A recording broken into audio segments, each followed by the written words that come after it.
artist can only dream of. However, there was one year in particular that changed everything for Alkaline and the dancehall community as a whole. In 2016, Alkaline went on arguably the most generational run dancehall had ever seen. 2016, only comparable to the likes of his predecessor, Vybz Kartel himself. But the craziest part is, he actually predicted this from years before, because from the very birth of his career, he warned everybody that something was coming in 2016. But from he was just fresh out of Arden High, how could he have possibly known that 2016 would have been such a massive year? Was this all part of a master plan? Well, to answer this question, we have to take it all the way back to Valentine's Day of 2014, where a full year after he came on the scene, Alkaline released his song Move Mountains, where he randomly said at the start of the song, 2016.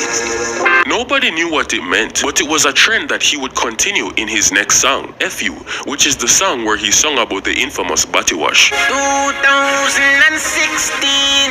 As he continued to drop songs throughout 2014 and make a name for himself, he would keep making reference to the year, and whatever he was predicting seemed more and more likely to be bigger, because with every song he dropped, the numbers just kept on increasing. And with songs like Live Life, Shake Up, How It Feel, and the massive cultural icon, Where We All Go Do, Alkaline went from just some up-and-coming kid in the game who was known for tattooing his eyeballs to one of dancehall's biggest new players. However, alongside this, one of the factors that caused Alkaline's popularity to skyrocket was his bubbling rivalry with the legend himself, Vybz Kartel. Started because when Alkaline was asked in an interview if he takes inspiration from Vybz Kartel, he declined this across the board. People took massive offense to this, and with the fans talking, it wasn't long before this reached the attention of the Gaza man himself. And on October 29, just 7 days after the release of Alkaline's massive song, Where We All Go Do, Vybz Kartel released Box Lunch, which is known by many to be the first official shot in the war.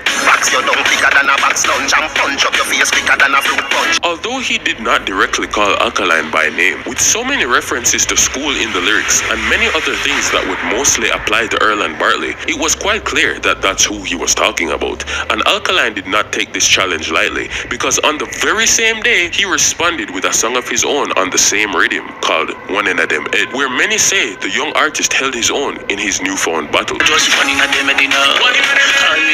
But of course, it never ends there, because although they never publicly said each other's names, this would intensify the flames of Alkaline's feud with the Gaza camp to a level that he may not have been prepared for. Because just 2 months after this, in December of 2014, Alkaline was on a plane to Trinidad, and another artist happened to be on the plane. Proud Portmore Empire member Tommy Lee Sparta. Tommy Lee says that he was in the same vicinity as Alkaline before they went on the plane, and out of nowhere, Alkaline started playing the song One in a Dem Ed, which is the same song that he used to diss Kartel. Accepting what he saw as a challenge, Tommy Lee decided that he was going to put Alka's badness to the test, and when they went on the plane, Alkaline sat in one of the corner seats by the window. So Tommy Lee purposely sat in the same row as Alkaline at the end of the row, just to see if at any point he would ask to pass by him so that he could use the bathroom. And interestingly enough, for the entire plane ride, Alkaline did not get up once to pass Tommy Lee and use the bathroom. We are Trinidad in a VIP lounge. Just make me play one tune, but one in a dem in a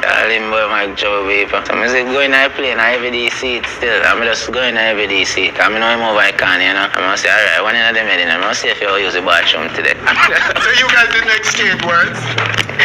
No, it's alright, I'm a lady come to take picture with him. He say, when we come off my plane, man, you know, and tell me for excuse. But I make him take a picture still, but otherwise, yeah, nah, bandage, you have to just build and wait. So you, are you saying that if he got up wanting to go to the restroom, you would have blocked him? No, I wouldn't block him, but he can't just pass me, so you have to wait till the plane land, you have to wait till I move. Alkaline, on the other hand, says that he was merely focusing on the many other things he was doing and didn't even give a second thought to the fact that Tommy Lee was at the end of the row. Alright, talk about an in-flight incident with Tommy Lee. What incident? An incident where you were sitting in the same row in an airplane on a flight recently. Yeah. And he was sitting at the aisle seat and you were sitting at the window. Yeah. And you wouldn't ask him to excuse you to take a pic with a fan or to even use the restroom because you were afraid that he would not allow you. He said. Sting and forward up. Eh? Sting and forward up to my try be like a IP thing. That's what I said, but watch it. It didn't happen? Me might then have playing and stay. So John, BBC a link me for a feature. Yes. I have like 15 with him in my email for done by Thursday. So I say, oh, we're supposed to go Fort Lauderdale Friday. And all of them things, I need to shoot a video next week. So I say, so them things are on my brain. I don't say all if you're the right. Yes. So I say, in your brain now, you go like I said, Jano, you see them beside the Alkaline in real life. Yo, every day, hold my phone. Take a picture, Instagram, turn up. So I say, I show you say some man just free like some little kids. So I say, they're bringing a matches box. Me not meds your brethren. You see me? Because if you really check the statistics of the ratio, them are rugrat to win at every category. But regardless, this only made Alkaline even bigger, as everybody was dying to see war against him, with the fans wanting artists like Massacre, Tommy Lee, and Gage to step up to the task of getting Alkaline's head. But regardless, he still continued to cruise off the success of his previous songs, flying to other countries and doing shows and working on other music behind the scenes. But that was until Alkaline would stumble upon a song so big that this would cause a generational impact, a song that is still played to this very day. You see, in March of 2015, Vybz Kartel released one of his most iconic hits, a song called Money Me A Look. And although this song was widely received across the board, Alkaline thought he could do better.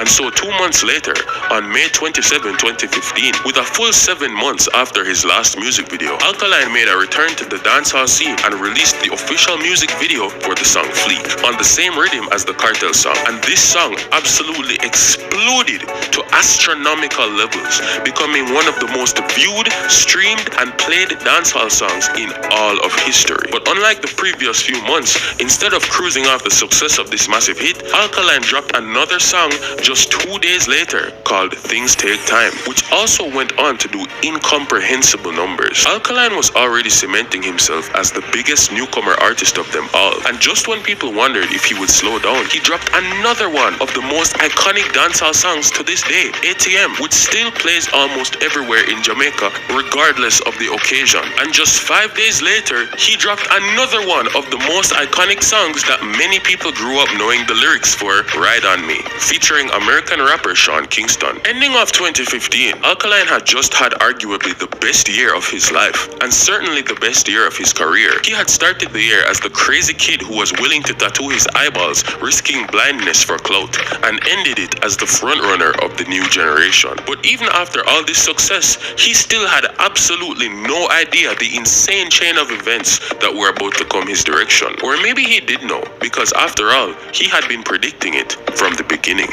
After the release of his hit songs ending off the year, Alkaline was relatively quiet in the music scene. With 2016 approaching and Alkaline laying back in the shadows, many fans were on the edge of their seats wondering exactly what he was going to do. And that's when one day, out of absolutely nowhere, after having said nothing for an extended period of time, he broke his silence with arguably one of the biggest plot twists this country has ever seen. On Sunday, December 20, 2015, fans logged on to Instagram to see a brand new picture from Alkaline with no text, no caption, and no context of him just standing up and lighting a spliff. Except in this picture, something was different. He had eyeballs that were perfectly normal. It was revealed that after this entire time, for the past 2 whole years that they had known Alkaline, his eye tattoos were fake, and the internet imploded on itself as everybody realized they had been deceived. And just to elaborate exactly how shocking this was, keep in mind that this man did not just start his career normally and then tattoo his eyeballs in the middle of his career. No, he literally got his very first exposure to the public on stage because of his eyeballs, which means that since the very first day they had ever seen him in their lives, nobody in the entire dancehall fandom had ever seen Alkaline before his eyeball tattoos. Their only image of him from the start was with black eyes, and so seeing him for the first time with normal colored eyeballs looking into the camera felt like your mind was being warped. It's like finding out after all this time that The Rock actually looks like this, and since you were a kid, he was just wearing a bodysuit or something. But between all the backlash, many people simply applauded him for his intelligence in using this plan to garner him attention, and they were right to do so, because trust and believe, this was just the start of the master plan. Just 2 months into 2016, Alkaline released his first music video of the year, Champion Boy, which was the lead single for his up-and-coming album, New Level on Law. Unlocked. And it was with the release of this album that Alkaline would set the standard that he was going to be dominating the rest of the year. Once the album dropped,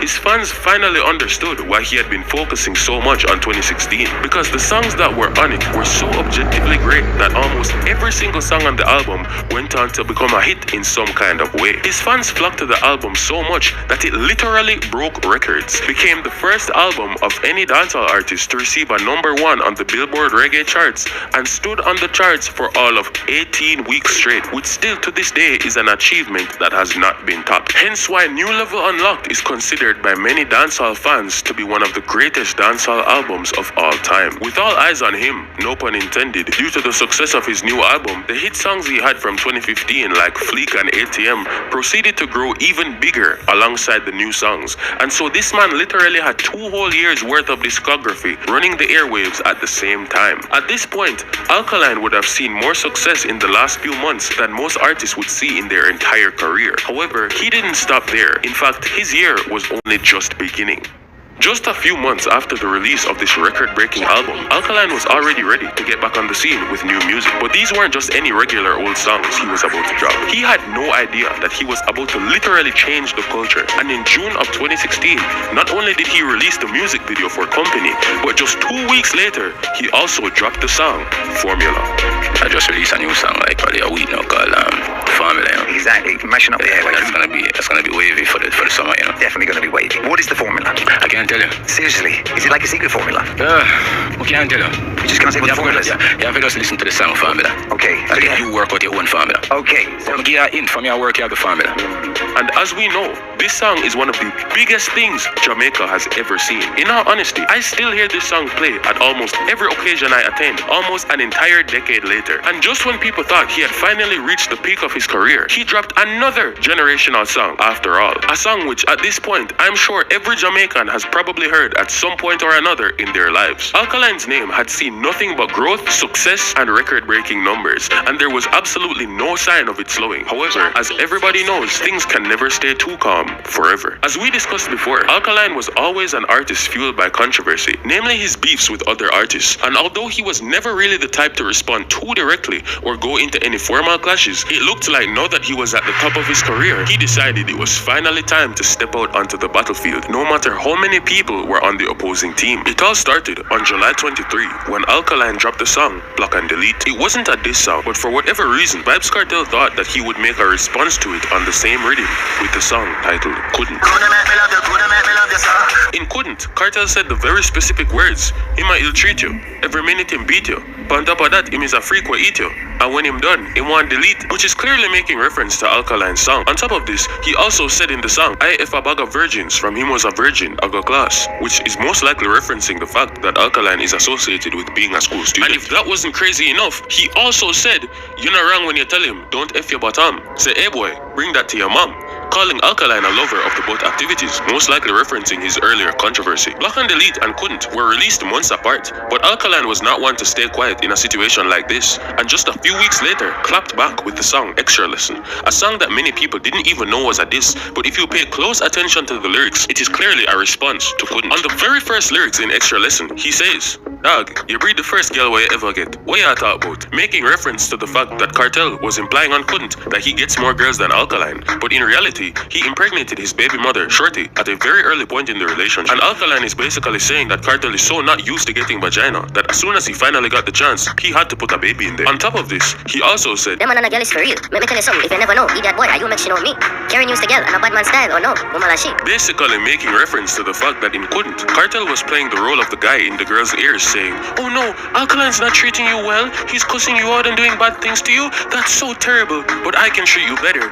He manipulated you again? What a manipulative, conniving dictator! What the f is wrong with him? Did you give in? No! Which Alkaline is responding to in Extra Lesson, saying that that is a complete and total wasteman style, and you should never try to obtain your way into the draws by carrying bad news to the woman about the guy. He also followed up by saying one of the most disrespectful lines in the entire song, which is, "Girl, where you can only imagine for Monday I banging for real." Basically saying that since Kartel at the time was in prison, Alkaline is saying that while Kartel can only use his imagination and back his fist, he on the other hand was drowning in pum pum. He also goes on to say, "Can't even rule him baby mother, I would a bumble glad you said to me," making allusion attention to Vybz Kartel and Shorty's relationship issues that ultimately led them to splitting, and finally saying in the song, "I'ma play this for my fans, play this for the sons, play this for the old boy them what feel like say them young," which again could only be referring to one person. This had the fans going crazy, and the fact that neither Kartel nor Alkaline were ever calling each other's names just made the mystery grow even larger, having everybody dissecting every lyric of every song that they dropped just to see if that song would be included as part of the war. However, around the time of Extra Lesson, Kartel was actually caught up in another war at the time, sending shots at his decade-long rival, Mavado. But since Mavado and Alkaline were actually friends and collaborators, Kartel figured that he would just respond to both of them at the same time. And so, on the song Round Corner, after spending the entire song dissing Mavado by name, saying that he made the quote-unquote bully boy run left cassava piece, and that quote-unquote stray dogs will eat his brain for breakfast, he then proceeded to expand his fire to the other artists by saying, "Them shot ya go round corner, run up in your head, turn your head in a disaster, you dead in a the yard back, fat shot burn him up like some left to sell it on the charger, kill him with the little blind boy, one in the little blind boy, yai ball, blood in your eye now." And of course, since Najee Boy wasn't around back then, the only blind boy in dancehall was Alkaline. This was probably the most direct the disses had ever been, and with things escalating at a rapid rate, Alkaline wasted no time clapping back with a response of his own. In response to Round Corner, Alkaline replied with the very famous lyrics, "Boy step out in the war and flap himself, try shoot Round Corner and end up shot himself," on the very popular song Ricochet. And again, the fans went absolutely insane. With both of the songs running up insane numbers, this was unlike anything they had ever seen before, as this was the first young person they had ever seen who was brave enough to challenge Kartel in such a brazen manner and live to tell a tale about it. Extra Lesson continued to rise in popularity, eventually becoming one of the biggest songs in all of Jamaica to this day. And with the war bringing even more attention to his previously released album and hit songs, Alkaline's 2016 run was literally at its peak, even though the year was almost about to end. But again, it still didn't stop there, because on December 11th, the last month of the year, Alkaline released another song called Badness It Name, which on the surface does not appear to take any shots at any specific person, however, served as a reminder to the Gaza camp that he is really that guy and you don't want to mess with him. Saying lyrics like, "So the father, so the son, they're the same, cry for no want but a badness it name," asserting his dominance and saying that he is really at the top of the game, even without calling anyone's name in particular. However, Gaza camp member Tommy Lee Sparta did not take lightly to this, and just 24 hours later responded with a highly targeted diss track toward Alkaline called Darkness Rise, where he said, and I quote, "You still not call me name, I won't make you afraid of me so.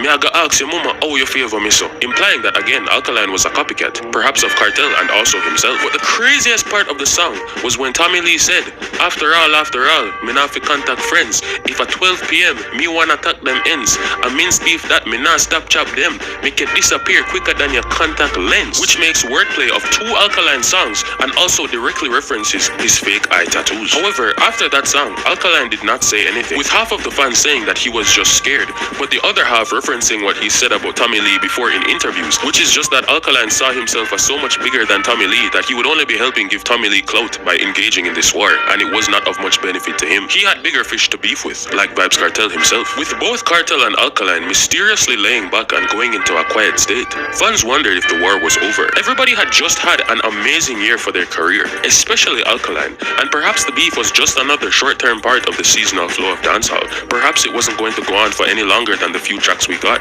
However, they seem to have been forgetting that Kartel and Tommy Lee were not the only members of the Gaza camp, and they had absolutely no idea the absolute storm that was coming next. As 2016 wrapped up and came to a close, Alkaline had just put the best year of his entire career behind him.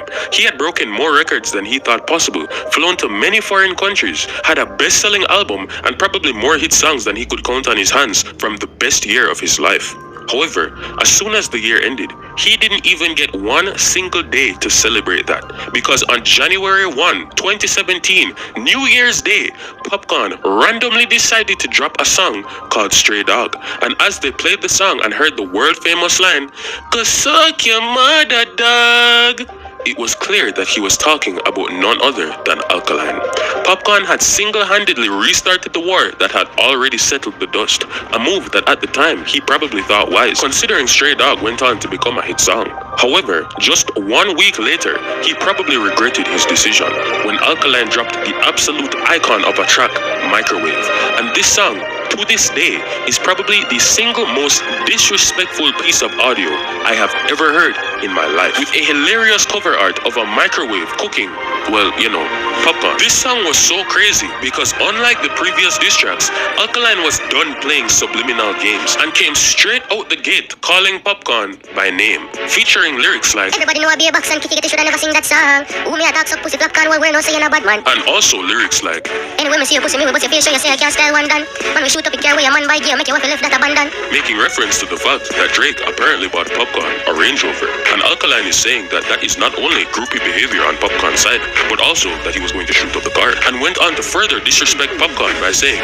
Microwave you a bit, man, I make you no straight. You suck out the pussy, she put her butt in your face. making reference to the fact that people were saying that Popcorn was allegedly a serial eater of the forbidden fruit. This track got so disrespectful that I can't even go through every lyric. And not only did this track got so disrespectful that I can't even go through every lyric. And not only did it become a massive hit song despite being an overt diss track, but also is regarded by many of the fans as the best dancehall diss track of all time. And despite the insane reaction, he still did not stop there, with just another week later continuing his onslaught on Popcorn with another song called Death to Microwave, where he went as far as to disrespectfully use a voice note from Popcorn's mother as the intro of the song.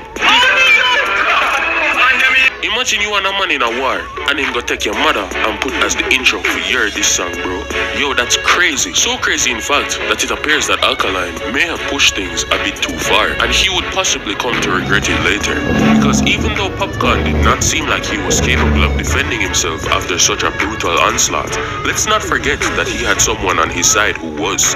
And after Alka crossed the line with that last song, Vybz Kartel suddenly emerged from the shadows to remind him of why they called him the king in the first place. Just a few days after Death to Microwave, Vybz Kartel dropped the gruesome song Closed Casket, which to this day is one of the most dark, brutal, and honestly downright disgusting set of lyrics I have probably ever heard in my life. And while before, Kartel had never directly said too much to let people know who he was talking about, like everyone else, he was done playing the subliminal games. Because the very first verse on the song says, You know them boy, they were big and fool.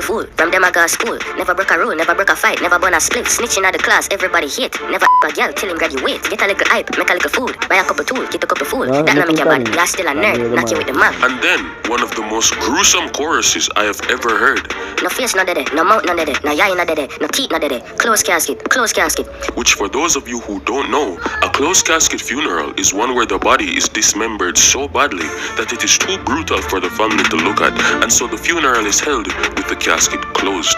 Kartel is saying that he's going to disfigure Alkaline in such a manner that he cannot be recognized. He then went on to say, when man did a bust head, I prep him there, referencing the fact that when Vybz Kartel was on the streets being a bad man, Alkaline was still a mere child attending school. And many more brutal, disgusting, and downright gory lyrics that if I were to cover in this video, I might trigger some type of violation in the system. I'm not even joking. This track was so brutal that it led many people to believe that Alkaline simply could not come back with a response. And funnily enough, he never actually replied. So does that mean that he lost the war? Well, if he forfeited, then maybe. But to be very honest, I feel like if someone wants to respond to a song bad enough, they will. Especially when their pride is on the line and there's money to be made. Which leads me to wonder if there were circumstances behind the scenes that led him to maybe just let things go. After all, let's not forget that these aren't exactly innocent people we're dealing with here. But I guess we'll probably never know. But either way, this beef still went down as a core moment in dancehall's culture, and Alkaline's 2016 run continued into his success for 2017, with songs like Fast, Pretty Girl Team, and Impact topping the charts and again still being played to this day. And also his massively successful party called New Rules. Alkaline did something with his career that those who doubted him in the early stages never would have thought even remotely possible. And the final day of 2024, Freedom Street took the entire country by storm and brought out many massive artists for an unforgettable night for the fans. However, there was one artist who was apparently there in spirit, yet still somehow managed to drum up more controversy than many of the guys who were actually there. And that man is none other than Alkaline. You see, at some point, legendary queen of dancehall herself, Spice, decided to sing a remix to Kartel's song, The Comet. And while she was freestyling on the beat, she had some very interesting words for Erland Bartley that made the fans erupt. Why if you compare Alkaline, him and the student to the world, Basti? Now, The only question I have in my mind after hearing this is how Alkaline's name even reached into the conversation. But to be honest, I do feel like Spice does have a right to call his name if she wants, because they did have a back and forth clash at one point. But aside from giving him relevance, there was really no point of doing this, because the truth is, Alkaline does not post, Alkaline does not collab, Alkaline does not go live, he doesn't perform, he doesn't even so much as live in the country. He doesn't have anything to do with us really anymore, which means the only way he maintains relevance is if people keep on mentioning his name. Now, I don't have a problem with this because I actually like his music, but for those who claim to not like him, they sure do seem to talk about him a lot. However, don't let this fool you for 1 second into believing the narrative that I see a lot of fans saying online in the comment sections of posts talking about what Spice said, saying things like, oh, Alkaline is so relevant, you guys need him to get a hype. Come on now, let's be real with ourselves. We're talking about Spice and Kartel in the biggest event in modern Jamaican history. I'm pretty sure they're quite alright without Alkaline. I just think that Spice wanted to get a reaction from the crowd, and that's what she did, so congrats to her, I guess. What would have been even crazier though, and made for a groundbreaking, history-making night, is if after all of that, Alkaline just popped up from behind some random curtain and ran on the stage singing Formula. That would have made history. Like, at that point, I wouldn't even care if Drake showed up or not. That would be it. Like, that's all I would need to see. Unfortunately though, of course, that did not happen. And honestly, that might sound very crazy to some people, but if you've been paying attention to the scene lately, you'd know that it's not that far out of the question. Because surprisingly, Alkaline's music actually played at Freedom Street, and Kartel already went on interview saying that he has no problem with the guy. And knowing that Kartel is the type of person to do anything to put on a good show and a good entertaining performance, I can see him doing something with Alkaline just to show the world, hey, we're making a spectacle of this whole thing. Because if he did that with Mavado at Freedom Street, everything would have gone insane. And he said he would have done it with Mavado, but he just feels like him and Mavado deserve their own tour. Like, pulling him out at Freedom Street would have just been a waste. The Gully Gaza needs its own tour where they just go from country to country just clashing their songs back to back. And they said that I'm pretty sure they said they're gonna do it, so I guess we can look forward to that. But back to the topic, I really do think that it's not that crazy to imagine Alkaline at Freedom Street, because as much as the fans like to keep up the image that they're still at war today, you really have to remember, Alkaline is not the same 20-year-old kid he was fresh out of Arden when he just came on the scene. That man is literally 30 years old. I think he just turned 31, and Kartel is literally a grandfather. I just highly doubt that they care about anything that happened so long ago. I'm pretty sure Alkaline has kids. Like, y'all gonna call him a gelding or whatever, but y'all really think this nigga have no children, bro, living overseas with a private life and be a girl, and you really think say dogs nana picnic, bro? Come on now, let's be real with ourselves. Him go have married secretly and we don't know. Don't be surprised if Kartel and Alkaline are actually friends behind the scene, or at least cool. I feel like they have to have at least spoken once. Like,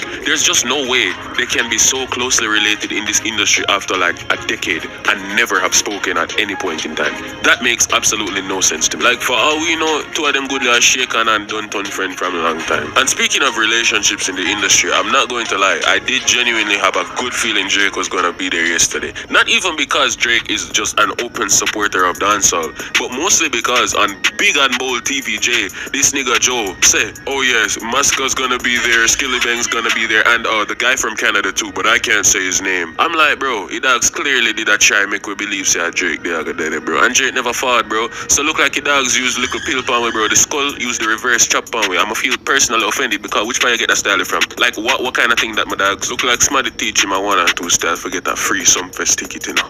Yeah man, I pre it man. But back to Spice though, I'm not gonna lie, one thing what really did dip on my mind up to now, I the fact say Kartel really I push the limits of what his fiancé can handle. Because tell me why this man I got not even just wind up on Spice on stage, cause okay it's a performance, right? But after the dogs it basically living a Spice spiritual hole for the entire performance. The man I got looking at Spice face, brawling, eye contact. Take the mic, look to the side, say, yo, see them, watch this. Look back in a Spice face, brawling and step on the mic.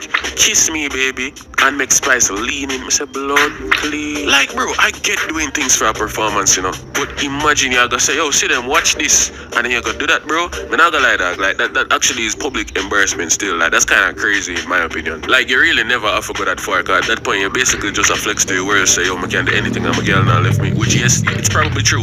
But that is just not something that you have to, like, rub in your partner's face all the time. Like, that really does deteriorate a marriage over the course of the, well, forever that you're supposed to be be together. Like if it was some random girl, you know, that's one thing. But you're planning to spend the rest of your life with this woman. I really would think you want to, you know, like not make it go to waste, especially because you're older. You know, you actually are trying to settle down your life. You need somebody to take care of you when you're, you know, like, come on, bro. We're not pick me anymore, dog. Like you can't really, yeah, man. Say, but I mean, hey, look like see them there, yeah, right now account up our billions, and I guess she's happy. I guess maybe. So hey, who am I to talk? As long as she pop out a one pick me in a dog, for your life basically secure favor, you know. So really and truly, I guess she just have to survive for at least 9 more months and just wall out. Like that's all she can do. She can't say nothing, bro. Imagine she be like, please stay loyal, please be with only me. Then why you got there with Vybz Kartel, bro? You know, so Kartel is not the type of one girl, dog. And really and truly, it's actually crazy to imagine if you come out of prison after 13 years and you're a Kartel. Like,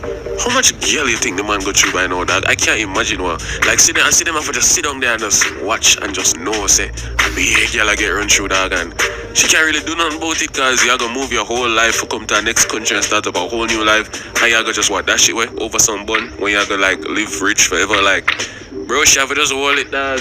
You see me? But at that point, she'd really just be picking her own poison in herself. Can I really feel bad for her? I still feel bad for her, but that's just me. Anyways, now that Freedom Street is gone, really and truly, I don't really know what else we have to look forward to. So I guess I just hope that niggas don't waste 2025 and actually make good music, you know? And I don't know, I have my eye on some key players, and I really do think that they'll be able to deliver this year.